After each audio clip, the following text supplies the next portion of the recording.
justice. We want Justice. Hotel vaddu. Total muddu. Hotel vaddu. Total muddu. Hotel vaddu. Total muddu. Sahara యాజమాన్యాన్ని వెంటనే ఉండియాలి.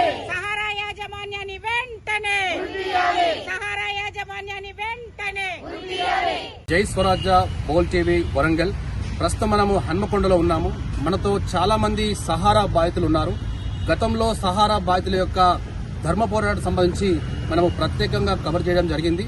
ఈరోజు 2 తెలుగు రాష్ట్రాల నుంచి దాదాపు వందలాది మంది సహారా బాధితులు ఇక్కడికి రాబోతున్నారు. సహారా బాధితులు భారతదేశ వ్యాప్తంగా దాదాపు 13 కోట్ల మంది, అంటే దాదాపు 86 లక్షల కోట్లు పెట్టుబడి పెట్టి ఉన్నారు.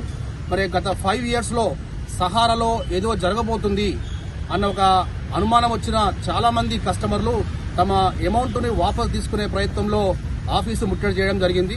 కానీ అక్కడ పోతే ఎలాంటి రెస్పాన్స్ లేదని చెప్పి మరి మా అమౌంట్ ఎట్లా అన్న కోణంలో చాలా మంది ధర్మ పోరాటం చేస్తూ ఉన్నారు. సో దీనికి సంబంధించి ఈరోజు వరంగల్ ఉమ్మడి జిల్లా మాత్రమే కాదు 2 తెలుగు రాష్ట్రాల నుంచి ఇంకా వస్తున్నారు. హన్మకొండలో ఉన్నటువంటి సహారా ఆఫీస్ ని ముట్టడి చేయడానికి చాలా మంది ఇక్కడికి వస్తూ ఉన్నారు. సో దీనికి సంబంధించి జై స్వరాజ్య వరల్డ్ టీవీ ఎక్స్క్లూజివ్ కవరేజ్ గా ప్రస్తుతం మనం ఇక్కడ రావడం జరిగింది. మనతో చాలా మంది ఉన్నారు, వారిని అడిగి మరీ తెలుసుకుందాం. సార్, మీరు ఎక్కడి నుంచి వచ్చారు? సహారాలో ఎంత పొదుపు చేసుకున్నారు?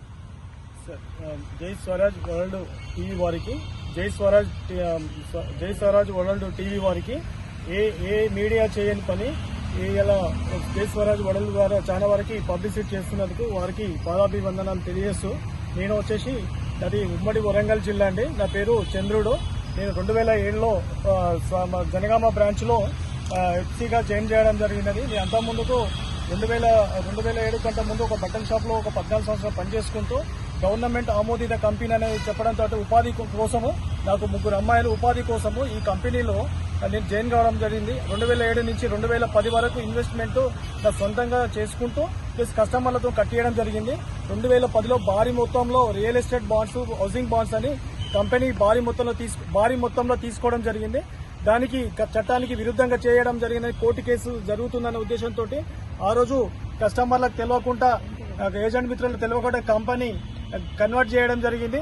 దానికి మేము విరుద్ధంగా బిజినెస్ స్టాప్ చేయడం జరిగింది. ఆ రోజు నుంచి ఈ రోజు వరకు కొట్లాడడం జరుగుతుంది.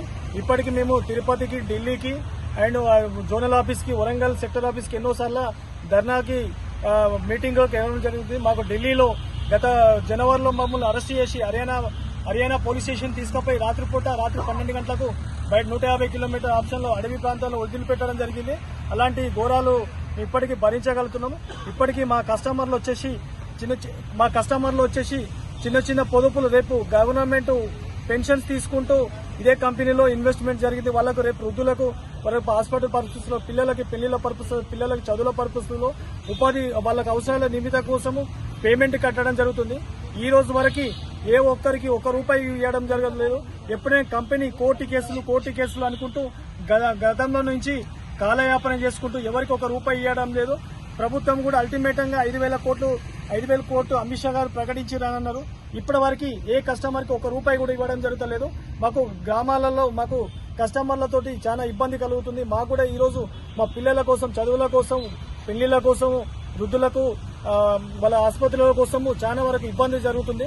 దీనికి కంపెనీ కానీ ప్రభుత్వంగా ఇంతవరకు ఏ ₹1 రావడం అయితే మేము కూడా మా కుటుంబం మేము బయట పడేసి రోడ్ల మీద పడే పరిస్థితి ఏర్పడుతుంది. ఈ కంపెనీ నమ్మే పరిస్థితి లేదు. ఈ గవర్నమెంట్ ఏ రకంగానైనా ఈ చొరవ తీసుకుని గవర్నమెంట్ ఆమోదిత కంపెనీలు పెట్టి, బ్రాంచెస్ పెట్టి పబ్లిక్ డబ్బులు దోచుకోవడం జరిగింది.